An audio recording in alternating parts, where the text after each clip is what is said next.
E após 12 dias de muita expectativa, um dos maiores julgamentos de Sergipe. Os 3 ex-policiais rodoviários federais foram condenados pela morte de Genivaldo de Jesus Santos. O júri popular começou no dia 26 de novembro, terminou na noite da sexta-feira, na verdade na manhã do sábado, né?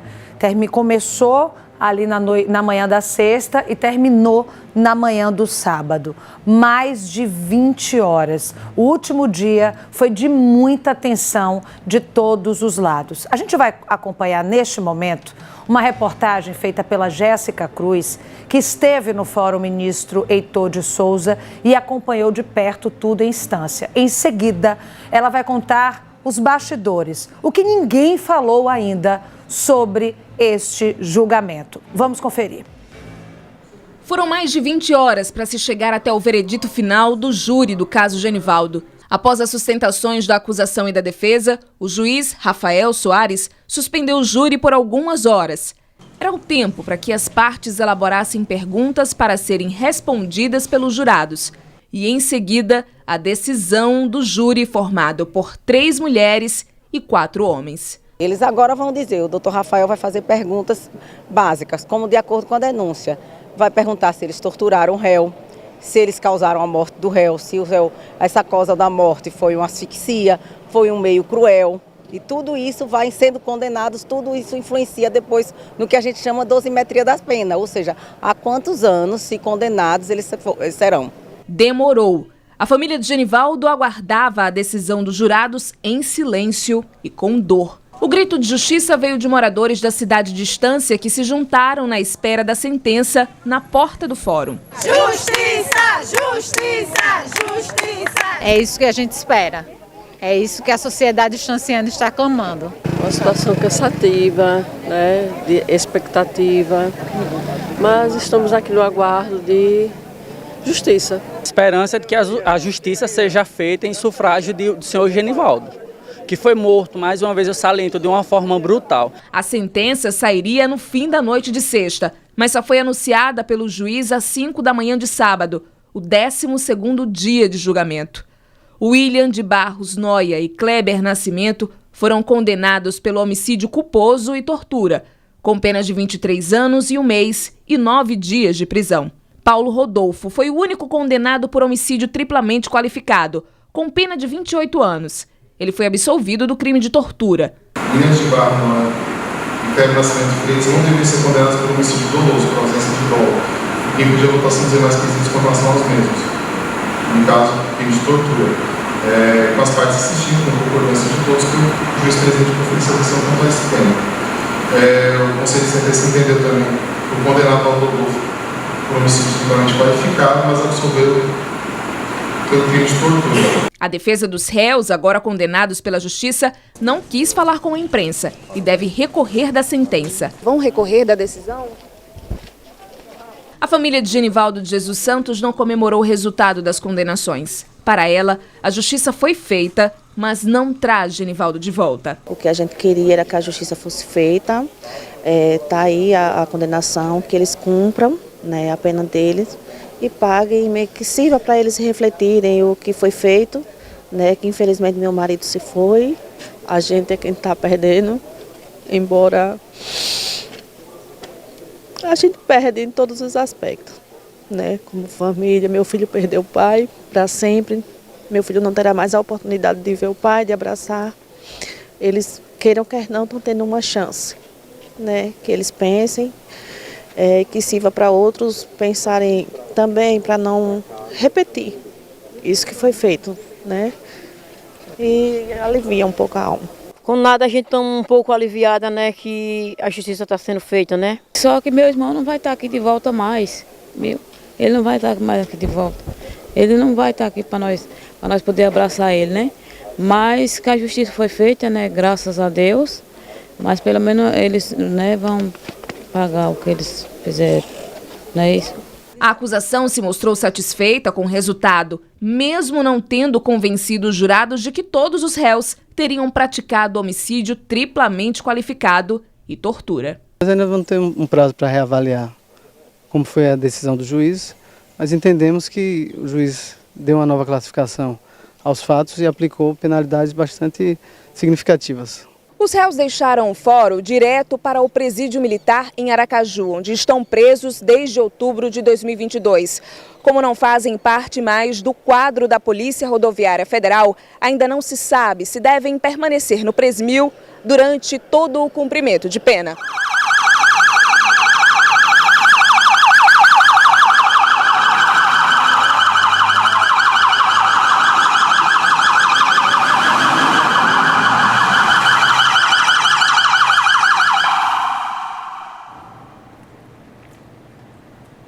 A Jéssica Cruz já está aqui comigo no estúdio, colocando o microfone. Ela vai contar para a gente detalhes que a gente ainda não sabe do que aconteceu. Da reação dos familiares por parte dos ex-policiais rodoviários federais, da própria defesa, também dos familiares de Genivaldo. E como foram essas últimas 21 horas de julgamento do caso Genivaldo. Enquanto a Jéssica está microfonando aqui, como a gente fala, deixa eu trazer um recado para você, um recado bem especial. Conta digital para pagamentos, Pix, emissão de boletos. Financia um veículo, está pagando por 2, está com dificuldade para pagar suas parcelas, eu já sei. As parcelas estão em atraso, seu cartão de crédito está estourado. Minha amiga, meu amigo, não espere mais. O Vanto resolve. Atenção no vídeo. A parcela do carro está alta? Seu cartão estourou? Não se preocupe, se deseja organizar suas dívidas, procure agora mesmo uma agência Vanto e solicite crédito destinado para a negociação das suas dívidas. Fale com o gerente de relacionamento 0800 123 3121. Viu aí? Parcela do seu carro está alta ou estourou o cartão? O Vanto oferece uma solução completa de conta digital e ainda te ajuda a negociar suas dívidas com outros bancos. Vai lá na agência tomar um cafezinho, o Vanto fica ali, ó, bem pertinho do Shopping Jardins. Os clientes que ligarem agora vão ter condições especiais. 0800 123 3121, baixe o aplicativo agora e abra a sua conta. Pois, minha gente, eu recebo aqui no estúdio a repórter Jéssica Cruz, que acompanhou o desfecho do julgamento do caso Genivaldo de perto. Eu confesso para vocês que estão aqui comigo e já dividindo com você também, viu, Jéssica? Eu não estive lá, mas eu também não dormi, não consegui pregar o olho ao longo dessas 21 horas. Fiquei tensa, a gente que acompanha de perto não tem como se envolver, a gente fala de jornalismo imparcial, que a gente tem que se distanciar, mas não tem como. Como foi para você, Jéssica, ao longo dessas horas, acompanhar o choro de um lado da família do Genivaldo, o choro do outro da família desses ex-policiais e desde já, parabenizando a você, a Rebeca Teixeira, ao Hudson Vicente e também ao nosso colega Caetitu pelo excelente trabalho aqui na TV Atalaia. Primeiro, boa noite, Mariana, aqui no estúdio agora, boa noite a todos. É uma experiência excepcional. Primeiro que eu estava de férias em novembro, quando esse julgamento começou no dia 26. E aí eu falei, nossa, eu não vou acompanhar então o julgamento, o caso, porque eu acho que vai terminar antes, eu vou voltar, só voltei no dia 4 e não imaginava que ia pegar o caso, estava acompanhando mais distante. Confesso que eu também, viu, Jéssica? Eu também estava de férias aqui, o Lucas Moura que estava apresentando, eu falei, eu não vou ter nem ter acesso. Não, e você se envolveu muito no caso, o Cidade Alerta se comprometeu demais com o caso. Isso foi muito importante também para a relevância que o caso passou a ter no país inteiro e no mundo. Mas aí nas vésperas eu fiquei sabendo que eu iria, mas não teria hora para voltar, mas estava ali naquela margem da noite, 10 da noite, poder voltar e já com o resultado. Nós chegamos lá em instância no fórum por volta de 9h da manhã, nos posicionamos, eu fiquei ali a par do que estava acontecendo, logo pela manhã a acusação teve a oportunidade de fazer a sua sustentação, né? E os assistentes de acusação, os assistentes do Ministério Público, e estávamos ali acompanhando uma fase muito importante, porque a fase da acusação era primordial para a família, né? O Kleber não acompanhou, o Kleber não acompanhou esse primeiro momento porque ele teria passado mal. E a gente achando realmente que as coisas elas iriam se estender, mas não tanto assim. À tarde veio a fase da defesa fazer a sua sustentação e a grande expectativa era para saber se iria ter a réplica e a tréplica, porque se tivesse, aí a gente teria certeza que só no outro dia realmente que teríamos ali aquele desfecho. 5 da tarde, o juiz deu ali um intervalo para que os jurados pudessem também entender o que tinha acontecido ali para tomarem sua decisão. Mas aí demorou tanto, Mariana. Entrava às 7 da noite, 8 da noite, a gente entrou ao vivo no Cidade Alerta, Jornal do Estado, para Record News e nada de sair a decisão desse julgamento. Momento de muita tensão e acentuava ainda mais esse sofrimento da família, era o que a gente percebia. A família teve um momento ali à noite que entrou em desespero, em muito desespero, porque também presenciou a sustentação da defesa e eu acho que ficou um pouco insegura se iria realmente ser feita a justiça ou não. A família ficou na dúvida. Essa foi a sensação que a gente teve durante esse momento de espera, uma espera muito dolorosa. Você cita a estratégia, né, dos assistentes de acusação, Ministério Público, de não usar réplica. E aqui no estúdio a gente vai conversar com esses assistentes de acusação para explicar por que eles não usaram essa réplica e porque, obviamente, não teve a tréplica por parte da defesa dos ex-policiais. O que pode ter sido, como diz no popular, um tiro no pé. Porque teve um vídeo que simulava o que aconteceu com o Genivaldo. O que é que eles fizeram, tá, gente? Os advogados de defesa do Paulo Rodolfo, que é o que confessa que jogou a bomba de gás lacrimogêneo. Eles tinham um vídeo completo para apresentar. Nesse vídeo, um homem entra num carro, é jogada o que seria uma bomba de gás lacrimogêneo, ele fica lá por cerca de 11 minutos e depois esse homem sai. A tentativa é de dizer que não foi o gás ali que matou Genivaldo. Só que o vídeo, Jéssica, e você vai poder me falar melhor que você assistiu ele, pareceu meio fake. Tinha uma outra parte que seria das câmeras de dentro do veículo. Eles iam mostrar essa outra parte caso o Ministério Público, assistentes de acusação, usassem a réplica, porque aí na tréplica eles iam mostrar outra parte do vídeo. E aí eles foram pegos de surpresa, né? Mariana, tem um ponto interessante, porque quem estava ali perto dos advogados de defesa, nesse momento em que o vídeo foi exibido, tinha até a Rebeca Teixeira, ela estava próxima, e um advogado virou assim e disse: "Você está achando que a gente é amador? Você está achando que a gente é amador?" Porque a gente ri, mas é porque eles mostram esse vídeo e fica a sensação de que está faltando uma outra parte para comprovar o que eles estavam tentando dizer. E então eles tinham ali uma carta na manga, que eles não mostraram naquele momento da defesa, eles guardaram para a tréplica. Só que não teve tréplica porque o Ministério Público decidiu que não ia ter réplica. Então foi um tiro no pé, ao meu ver. E também um vídeo de muito mau gosto. Teve uma hora que o juiz precisou explicar para os jurados a utilização do vídeo, se era possível a utilização de um vídeo como aquele de simulação, era muito comum, mas um vídeo feito de forma amadora, sem nenhum quesito de segurança realmente para resguardar quem estava dentro desse veículo. Me parece que são os filhos de um dos advogados de defesa, o advogado de defesa do Paulo Rodolfo. Ele pegou o próprio filho para fazer o vídeo. Para fazer o vídeo, para dizer: olha, eu coloquei o meu filho dentro do carro com a bomba, com um gás, e não aconteceu nada. Né? Então não foi isso que matou o Genivaldo. Então o Paulo não é o responsável, ele não queria matar o Genivaldo, ele sabia que não ia matar o Genivaldo com a bomba. Essa era a tentativa da defesa, esse era o discurso. Jéssica, passado esse momento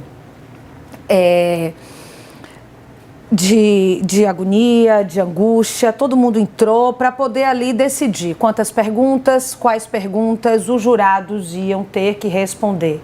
E aí foi um momento também muito demorado, né? Muito demorado. A gente estava conversando até através das redes sociais.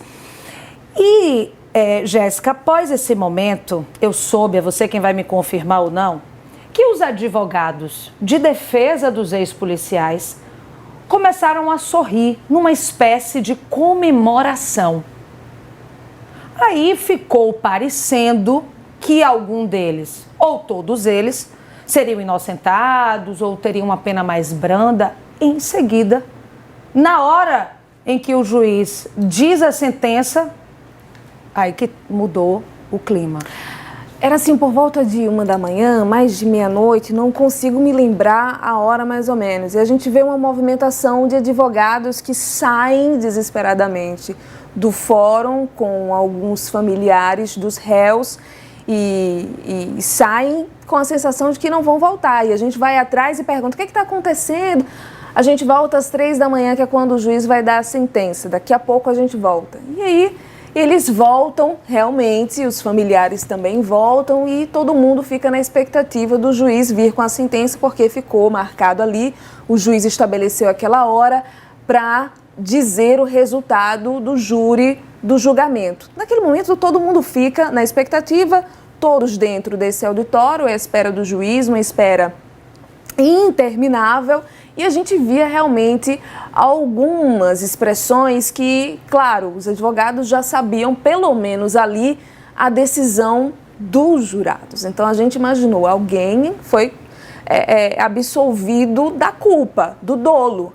Então algum deles foi absolvido disso. Os jurados entenderam dessa forma porque, aparentemente, alguns familiares estão mais confortáveis, o semblante está mais confortável, não está tão apreensivo assim.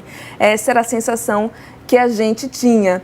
E quando saiu a sentença, realmente foi uma decepção para a defesa, ou parte da defesa, porque para o Paulo Rodolfo a gente já sabia que a situação estava muito mais complicada. Paulo Rodolfo, lembrando para você que está em casa, é o que confessa e aparece de fato nas imagens jogando a bomba de gás lacrimogêneo. Muita gente não entende por que ele, saiu com essa sentença maior de 28 anos e por que ele foi absolvido do crime de tortura. Só para lembrar para vocês, eu estou hoje sob o comando de Fredson Navarro. Me coloca os três aqui, por favor, Fredson, porque para relembrar para vocês a participação de cada um e por que dessa diferença da pena. O primeiro a chegar no local, gente, foi o William de Barros Noia, de moto. Ele faz a primeira abordagem com a justificativa de que o Genivaldo estava de sandália e sem capacete. Ele pede um reforço, não porque Genivaldo foi agressivo ou se recusou, mas porque Genivaldo paralisou. É bom a gente falar isso. Genivaldo não pegou no corpo, Genivaldo não teve nenhuma reação. Ele paralisou, ele só não atendia ao comando. E aí quem chega na cena é o Kleber Nascimento Freitas com a viatura. Kleber foi o que usou o spray de pimenta por 5 vezes e confessou, né, Jéssica? Ele confessou que usou por 5 vezes. Então o que acontece? Esses dois respondem pelo crime de tortura. Eles foram, culpabilizados por esse crime de tortura porque estiveram tanto na parte do spray quanto na parte de amarrar pés e mãos e pernas. Já o Paulo Rodolfo, que é o que joga a bomba de gás lacrimogêneo, ele é o último a chegar. Então ficou meio no entendimento de que ele não participou dessa tortura anterior, mas que ele sim matou, responde pelo homicídio com 3 qualificadoras, com dolo, como se diz, quando há intenção de matar. Então ficou entendido que ele teve a intenção de matar, porque jogou a bomba de gás lacrimogênio. Os outros 2 fica com o homicídio culposo, que é quando não há intenção de matar, porque o William segura a mala. O que a gente ficou na dúvida, Jéssica, durante muito tempo era em relação ao Kleber. Sim. Porque na imagem da viatura o Kleber está afastado, né? Ele se afasta. Foi uma surpresa? Foi uma surpresa.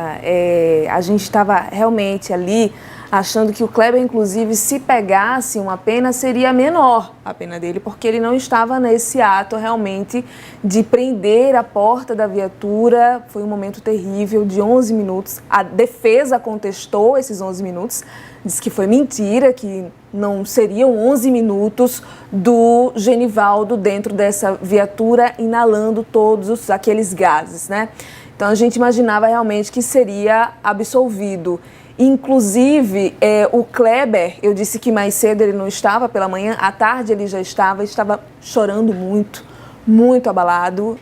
A defesa do Kleber diz que ele enfrenta problemas psicológicos, depressão, ansiedade, e ele realmente se mostrou muito fragilizado ali naquela hora. A família também estava muito convincente de que ele seria absolvido. Tanto que quando veio o resultado, a família teve uma atitude assim de desespero. Eu acho que era a esposa dele, se levantou assim, muito furiosa, mas assim revoltada com o que estava ouvindo. Ela estava crente de que o companheiro dela não teria essa responsabilidade que foi atribuída através da pena, quando o juiz citou lá a pena 23 anos, agora na sentença que ficou disponível hoje para os advogados e para a população, 22 anos. Houve um reajuste, acho que o doutor Ives vai explicar isso melhor. Jéssica, meu diretor Fredson Navarro disse que nosso tempo está curto. Me permita, meu diretor, só para a gente mostrar a imagem da Fabiana, não precisa nem soltar a sonora, porque eu queria muito falar com você que está em casa enquanto a gente mostra a imagem da Fabiana. A Jéssica Cruz fez um comentário no Balanço Geral de sábado que me tomou muito. Eu me emocionei junto com você na hora que você falou, porque é o seguinte: os advogados, né, os assistentes de acusação, o Ministério Público, a família, eles ficaram satisfeitos com o resultado. Mas pasmem, gente, a família de Genivaldo, ninguém comemorou. Não teve grito, não teve alegria. O que é que a Maria Fabiana, a viúva de Genivaldo, a mãe do filho dele de 9 anos de idade, nos ensina, Jéssica, ao não comemorar algo em que ela considera que até foi justiça? É que não há vitória, né? Não há vitória mesmo. Um homem morreu, o marido dela, o pai do filho dela, não está presente. Vão ter vários dias dos pais em que o Genivaldo não vai poder estar presente para esse menino de 9 anos. Um menino que recebe uma pensão de R$900, não sei nem se esse valor supre as necessidades desse menino, não é só de assistência do dia a dia, mas psicológica, que ele vai precisar desse acompanhamento diante da repercussão do caso, do que o pai dele sofreu. Um homem preto, negro, um homem com um problema de saúde que precisa ser reconhecido no país, precisa também ser respeitado no país. Muita gente tem muito preconceito a respeito disso. E esse é um detalhe também posto nesse julgamento, né? Ficou claro também que o Genivaldo, ele tinha algum problema ali e as pessoas falavam. Então isso deveria ter sido considerado por esses policiais. Então a fala dela, ela vem com essa representatividade de que a gente precisa mudar os nossos pensamentos na sociedade. E uma mulher que foi julgada, foi dito que ela não era casada com ele, uma mulher que não conseguiu sequer passar por um luto, porque estava tendo que defender a sua honra e a do próprio filho. Muita gente questionando se ela era viúva ou não. Eu faço questão de dizer que sim. Em todos os meus créditos a ela, a viúva do Genivaldo. Muito obrigada, viu, Jéssica? Obrigada. Obrigada e parabéns para você também, Mariana, por essa luta, por esse ativismo que você tem em prol daqueles que mais precisam. Obrigada. Foi uma aula, viu, minha gente, o que essa equipe de reportagem fez, a Jéssica Cruz, junto com a produtora Rebeca Teixeira, o repórter cinematográfico Hudson Vicente e também o nosso motorista tão querido por todos nós, o Caetitu. Lembrando para vocês que aqui no programa de hoje nós ainda vamos receber os assistentes de acusação do caso Genivaldo, inclusive porque já teve uma mudança aí na pena de um desses policiais, a gente vai entender melhor. E qual a estratégia que foi utilizada nesse julgamento de 12 dias tão longo? E agora sim, minha gente, vamos voltar a falar do caso Genivaldo, trazendo outros elementos, algumas curiosidades. Lembrando para vocês que a gente não fica por dentro de tudo que acontece. É claro que o nosso jornalismo, através da repórter Jéssica Cruz, eles já vieram antes, né? A Jéssica já trouxe antes aqui os desdobramentos do ponto jornalístico. Então, a Jéssica trouxe aqui como ela se sentiu, como é que foi a impressão dela nessa relação vendo o sofrimento dos familiares de Genivaldo, o sofrimento dos familiares, né, dos ex-policiais rodoviários federais. E agora a gente vai entender essa parte jurídica. Qual a estratégia utilizada pelo Ministério Público? Qual a estratégia utilizada pelos advogados, assistentes de acusação nesse caso? Foram 12 longos dias aqui no estúdio. Eu recebo o Lucas Alves e o Ives Melo. Boa noite. Muito obrigada por ter aceitado o convite, vocês dois. Parabéns também. Imagino que deve ter sido uma experiência diferente para vocês, né? 12 dias de julgamento, Ives. Boa noite. Boa noite, Mariana. Boa noite a todos. Foi realmente uma experiência incrível do ponto de vista profissional, mas uma experiência também desafiadora, porque tivemos aí, eu particularmente, atuando pela primeira vez na condição de advogado e assistente de acusação. Então, foi realmente algo inusitado nas nossas carreiras. Lucas, a gente via você também através das imagens, entrando, saindo ali, bastante nervoso. Qual foi o ponto mais complicado para você? Boa noite. Boa noite, Mariana, boa noite a todos. Na realidade, Mariana, não houve ponto complicado. Houve o que sempre ocorre no tribunal do júri. A gente, como assistente, como advogado da assistência de acusação, sempre ali tivemos o cuidado para que não fosse gerado algum tipo de nulidade que viesse anular o julgamento. Então, a gente sempre teve ali naquela questão da defensiva para que o processo, o tribunal do júri pudesse ocorrer perfeitamente e finalizar da forma correta, como a gente sempre acreditou. A gente ficou aqui, viu, contando para vocês de bastidor, tentando adivinhar quais seriam as perguntas, quantas perguntas seriam feitas. Conta pra gente, assim, essa informação de bastidor. Como é que foi lá entre vocês, né? O que vai ser perguntado para aquele jurado? Vocês já tinham algo em mente? Como é esse processo? As perguntas, elas são estabelecidas de acordo com a denúncia e a pronúncia. Então, digamos que são perguntas pré-estabelecidas na própria acusação e na própria pronúncia do juiz, que são levadas aos jurados. Essas perguntas são chamadas de quesitos.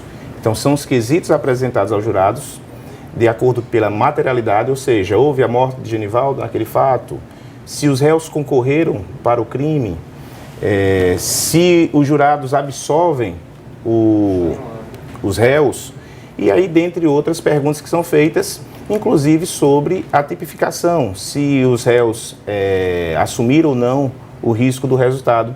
Foi aí que teve a diferença entre as penas de cada réu entre as imputações.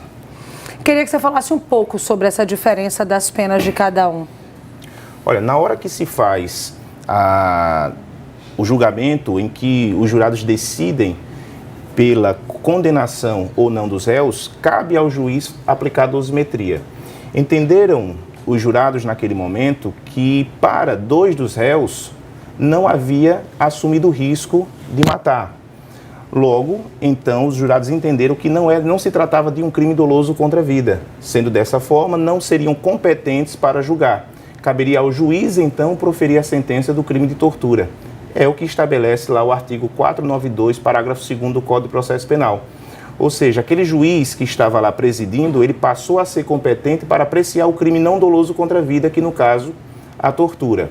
E os jurados, em um determinado momento, no outro momento, ao apreciar a quesitação para um outro ex-PRF, o Paulo Rodolfo, entenderam que que ele assumiu o risco de matar. Então não houve ali a tese de intenção de matar, mas de assumir o risco de matar, em que o dolo se divide entre dolo direto e dolo eventual. Neste caso, entenderam os jurados que havia assumido o risco de matar. E, consequentemente, julgaram todas as qualificadoras. Por isso que o homicídio ficou triplamente qualificado. Ao reconhecer o crime doloso contra a vida, automaticamente os jurados são aptos a apreciar o crime conexo ao doloso contra a vida, que é a tortura, que só apreciou para Paulo.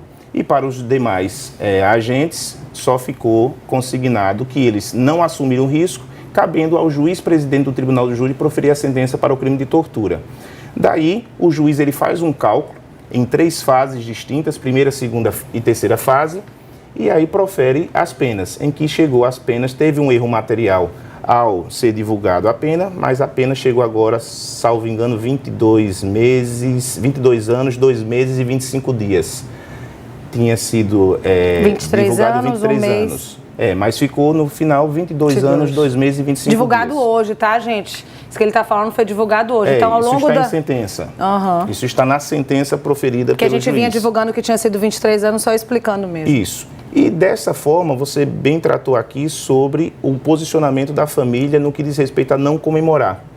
E nós, que somos advogados criminalistas, denominamos o Tribunal do Júri como o Tribunal das Lágrimas. Então, a todos os perdedores, ninguém há vencedor naquele tribunal.